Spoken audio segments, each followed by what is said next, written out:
이 사람들이 하나님의 먼저 택하심을 받아서 복음을 받을 것 같은데 말씀을 보니까 혹시 아브라함에게 약속하셨던 그 언약의 말씀이 폐하여진 것은 아닌가 하는 의구심을 갖고 있었죠. 그런데 말씀을 보면서 바울은 다시 답을 얻게 된 것입니다. 로마서 9장 7절 8절 말씀에 또한 아브라함의 씨가 다 그의 자녀가 아니라 오직 이삭으로부터 난 자라야 내 씨라 불리리라 하셨으니 곧 육신의 자녀가 하나님의 자녀가 아니요 오직 약속의 자녀가 씨로 여기심을 받느니라 말씀을 하고 있습니다. 무슨 뜻이냐 하면 하나님이 아브라함 혈통을 통하여서 언약의 자녀다, 약속의 자녀다 했는데 똑같이 아브라함을 통하여서 난 자라도 택함을 받은 자가 있었고 하나님이 택하지 않았던 그런 자녀도 있었다고 말씀을 주고 있는 것입니다. 하나님의 택함을 받은 약속의 자녀, 그것은 바로 아브라함 가문을 말씀하였는데 하나님은 창세기 3장 사건으로 인하여서 모든 인류가 죄와 멸망 가운데 있었기 때문에 이제 이 문제를 해결하시려고 사람의 몸으로 이 땅에 오셔야 되는, 그래서 그 언약을 성취하기 위하여서 한 가문을 선택했는데 그 가문이 바로 아브라함의 가문이었죠. 하나님은 아브라함 가문을 선택해서 내 몸에서 날 자가 바로 언약을 이을 씨라는 것을 약속을 주셨던 것입니다. 그런데 10년이 지나도 자식이 없었기에 아브라함은 그 여종 하갈을 통하여서 자식을 얻게 되었죠. 그래서 그 자식이 바로 이스마엘이었습니다. 그런데 15년 이후에 하나님은 또 이삭을 허락하셨죠. 똑같이 아브라함의 씨를 통하여서 자녀를 낳았지만 하나님은 이스마엘을 택하신 것이 아니라 이삭을 선택하였다고 바울은 밝히고 있습니다. 이스마엘은 바로 아브라함의 불신앙의 산물, 그것이 바로 육신의 자녀다, 이렇게 표현을 하고 있죠. 또한 이삭이 이제는 장성하여서 리브가와 함께 결혼을 하여서 태에 쌍둥이를 하나님이 허락하셨죠. 그런데 이 쌍둥이가 둘이 막 싸우니까 태에서부터 너무 힘들어 했는데 어머니의 기도에 하나님이 응답하셔서 두 국민이 내 태에 있는데 바로 큰 자가 어린 자를 섬기리라는 그 약속을 주신 것입니다. 그래서 바울은 말라기서의 그 구약의 선지서를 통하여서 어떤 말씀에 해답을 얻었냐 하면 하나님이 야곱은 사랑하였고 에서는 미워하였다, 이렇게 기록되었다고 말씀을 주고 있습니다. 사실은 두 자녀가 똑같이 이삭을 통하여서 잉태가 되었지만 하나님은 어떤 자를 선택하셨고 어떤 자를 사랑하셨냐, 그것이 바로 언약을 붙잡았느냐. 야곱은 사실은 인격이 훌륭한 사람은 아니었습니다. 그런데 그 인격과 상관없이 하나님의 언약을 사랑하였던 자죠. 에서는 장자의 축복을 받았음에도 그 혈통의 축복을 가볍게 여겨서 배고픔을 이기지 못하여서 동생에게 팥죽 한 그릇에 장자의 축복을 파는 그런 가벼움을 가지고 있었죠. 이렇듯 하나님이 중요하게 여기시는 것은 언약 속에 있느냐, 언약을 붙잡았느냐, 하나님은 이것을 보고 계시는 것입니다. 그래서 그 약속의 자녀 야곱을 통하여서 12지파를 세우시고 이스라엘 나라를 하나님이 축복하시는 것을 우리가 성경을 통하여서 알 수가 있죠. 하나님은 어떤 사람을 택하느냐, 대부분 장자의 축복이 중요하다고 여기죠. 그런데 하나님이 장자에게도 축복을 주시지만 이새의 아들 경우에는 많은 여러 아들이 있었지만 하나님은 다윗이라는 그 막내를 선택하셔서 예수님의 족보에 들어가는 그 축복을 우리에게 보여주신 것입니다.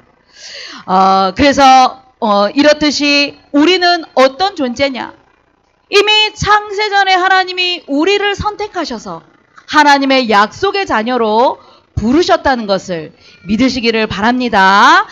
태 속에 있는 아가와 여러분들 품 안에 지금 안겨있는 이 귀한 자녀, 이 생명이 얼마나 축복 속에 있는가 우리 부모님들이 먼저 아셔야 되는 것입니다. 이 아이가 창세전에 이미 하나님의 택함 속에서 이 아이들이 부르심을 받았다는 것, 여기에 대한 분명한 믿음을 갖고 있을 때에 비로소 우리는 자녀를 볼 때마다 근원적인 감사가 회복되는 것이죠. 생명이 잉태되기 위하여서는 아빠의 씨, 엄마의 정자, 이 둘이 만나서 한 생명이 잉태가 되어지는데, 과거에 우리 이게 건강한 아빠들에게는요, 한 3억에서 5억 개 정도의 이 정자의 개체가 있다고 합니다. 그래서 그 수많은 그 3억 개의 아빠의 씨가 엄마의 그 난자와 만나서 한 생명을 이루기 때문에 여러분들의 자녀가 얼마나 소중한 자녀냐, 얼마나 축복받은 자녀냐, 3억대 경쟁률을 뚫고 이 세상에 태어난 너무너무나 중요한 한 생명이라는 것, 하나님의 택하심이 아니고는 절대 이 세상에 올 수 없는 자녀라는 것을 여러분들이 반드시 기억을 하시기를 바랍니다. 어제 내 쌍둥이네가 첫돌 예배를 해서 제가 갔는데 아빠가 영상을 직접 만들었는데 너무 감동이 되더라고요. 저희는 그 모습을 보지 못하잖아요.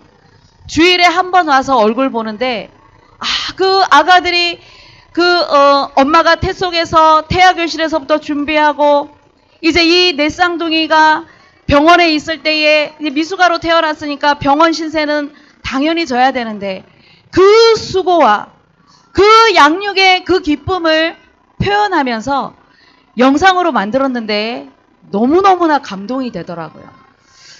제가 말씀을 준비하면서 무엇을 봤냐 하면 내 쌍둥이를 잉태했을 때 의사가 앞으로 양육하는데 너무 힘드니까 하나는 없애라고 권유를 했습니다. 육신적인 생각에 의사의 말에 동의할 수 있었겠죠. 그런데 이 부부가 생명은 하나님이 주신 것, 어느 한 생명도 우리 인간이 마음대로 할 수 없다는 것을 이 부부가 알고 육신적으로 하나도 키우기 힘들다고 하는데 넷을 한꺼번에 키우려고 하니까 얼마나 힘들겠습니까? 그런데 힘들지만 하나님이 주시는, 하나님이 선택하셔서 창세전에 예비하셔서 이 세상에 보내주셨기 때문에, 그 믿음이 있었기 때문에 이 부부가 결단하고 키우지 않았을까. 제가 그 믿음을 어제 또 확인을 했습니다. 그래서 생명은 우리가 마음대로 하면 절대 안 되는 것입니다. 우리 부모님들이 어떤 중심을 가지고 자녀들을 양육해야 되느냐? 내 경험을 빨리 버리십시오. 내 경험대로, 내 생각대로, 내 의지대로 양육하면 우리는 하나님의 택함을 받은 그 축복을 가지고 자녀들을 양육할 수 없다는 사실입니다. 하나님의 택함을 받은 자녀이기 때문에 우리는 늘 귀히 여기면서 하나님의 말씀을 전달하고, 그래서 이 근원적인 감사를 볼 때마다 나같이 부족한 사람에게 이 귀한 자녀를 맡겨주셨구나. 우리 부모님들이 근원적인 감사를 가지고 자녀들을 양육할 수 있다는 사실입니다. 그래서 귀한 자녀들을 품에 안고 있을 때마다 우리는 약속의 씨가 전달되도록, 언약이 전달되도록 언약 전달자의 사명을 감당해야 될 것입니다. 그래서 우리 태영아부 부모님들은 누구냐 하면 우리 자녀 인생의 최초의 선생님이요. 이 아이들이 이제 세상 밖에 나가서 인생을 가르쳐주는 사람은 아무데도 없습니다. 세상 밖에 나가면 선생님들은 이것 배워야 되고 저것 배워야 되고 이것도 이 아이들이 습득을 해서 많은 그 경험과 많은 지식을 쌓지만 정작 어떤 인생을 살아야 되는지를 가르쳐주는 선생님은 아무도 없습니다. 우리 자녀들이 어떤 인생을 살아가야 됩니까? 박사학위도 몇 개씩 받아야 되고 좋은 대학도 들어가야 되지만 그것보다 더 중요한 것, 하나님이 원하시는 언약 성취의 그 길을 갈 수 있도록 언약을 가르쳐야 되는 것입니다. 그래서 우리 태영아 모든 부모님과 조부모님들은 우리 자녀 인생의 길이 예수님을 따라가는 인생의 길, 언약 성취의 길로 갈 수 있도록 언약을 전달하시는 최고의 선생님들이 되시기를 바랍니다.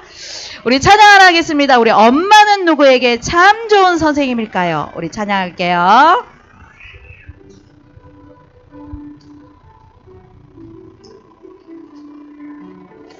엄마는 누구에게 참 좋은 선생님일까요? 아빠는 누구에게 참 좋은 선생님일까요?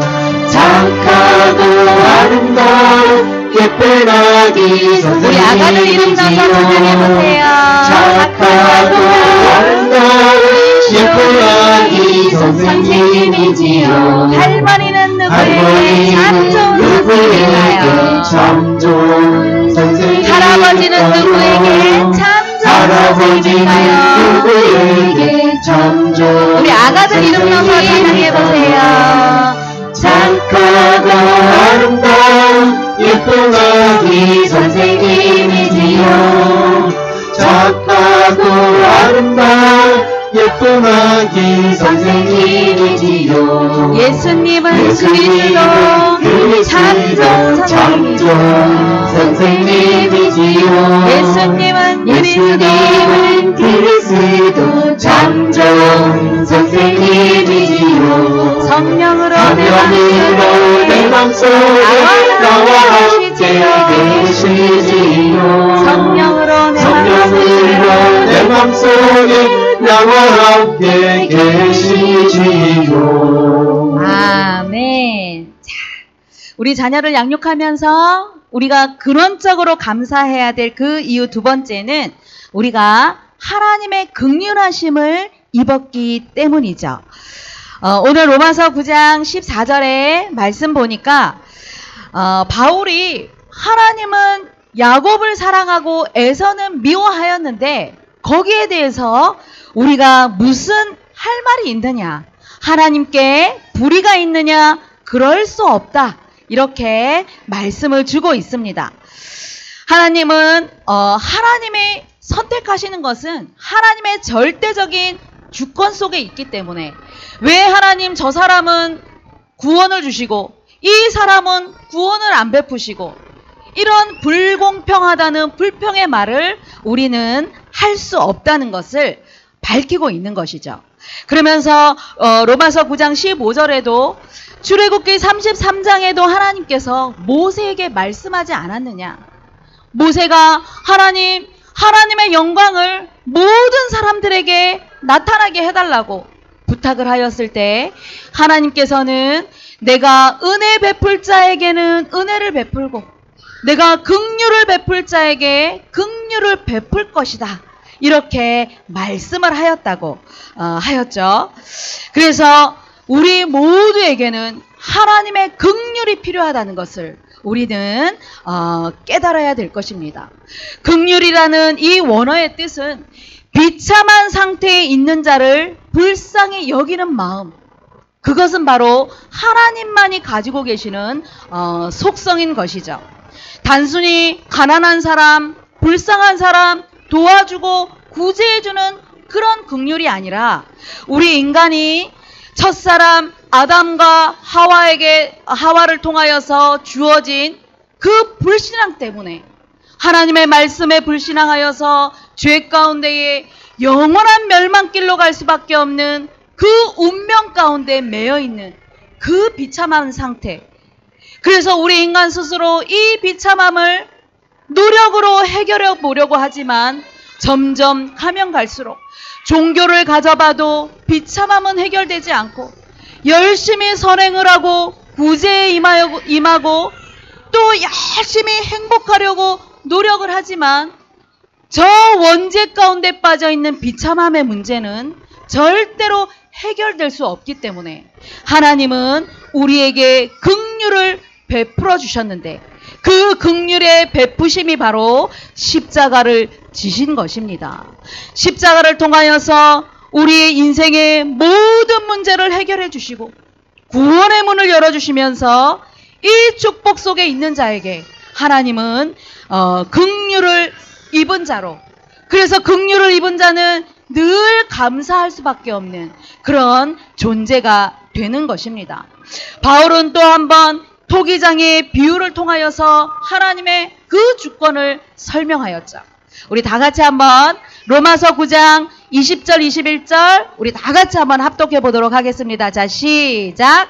내가 누구이기에 감히 하나님께 반문하느냐? 지은 자에게 어찌 나를 이같이 만들었느냐 하겠느냐? 토기장이가 진흙 한 덩이로 하나는 귀 있을 그릇을 하나는 천 있을 그릇을 만들 권한이 없느냐? 그렇습니다. 토기장이는 진흙을 만들 때에 내 마음대로 내가 이것을 귀한 사람 대접할 그릇으로 만들어야지 만들 수 있습니다. 이건 그냥 쓰레기통 만들어야지 만들 수 있습니다. 이처럼 영적 토기장이신 하나님이 우리를 선택하셨고 이제 우리 가정과 가문을 만드시고 자녀를 주셨는데 우리는 때때로 하나님 왜 이런 사람을 나에게 붙여주셨는지, 우리는 때때로 하나님 나를 어떻게 이런 가문에 시집을 보내셨는지, 아이들이 성장하면서 어떻게 이런 아이를 내 속에서 나오게 하셨는지 우리는 반문할 때가 있습니다. 그런데 중요한 것은 하나님이 선택하셔서 긍휼을 베푸시기 위하여서 지금 우리 품 안에 안겨주셨고 여러분들 가정을 만드신 줄 믿으시기를 바랍니다. 이런 절대적인 하나님의 주권을, 영적 토기장이신 하나님의 절대 주권을 우리가 인정하지 않으면 우리는 늘 내 기준이 되어져서 판단하게 되고 그때부터 우리는 불행이 시작되는 것이죠. 그래서 하나님의 허락하신 것을, 하나님의 선택하신 것을, 하나님의 긍휼을 입은 자로 우리는 늘 믿음의 고백을 하시기를 바랍니다. 그래서 하나님의 이 절대 주권을 인정하지 않으면 늘 내가 주인이고 늘 내가 주인이면서 항상 판단하는 기준이 내가 기준이 됩니다.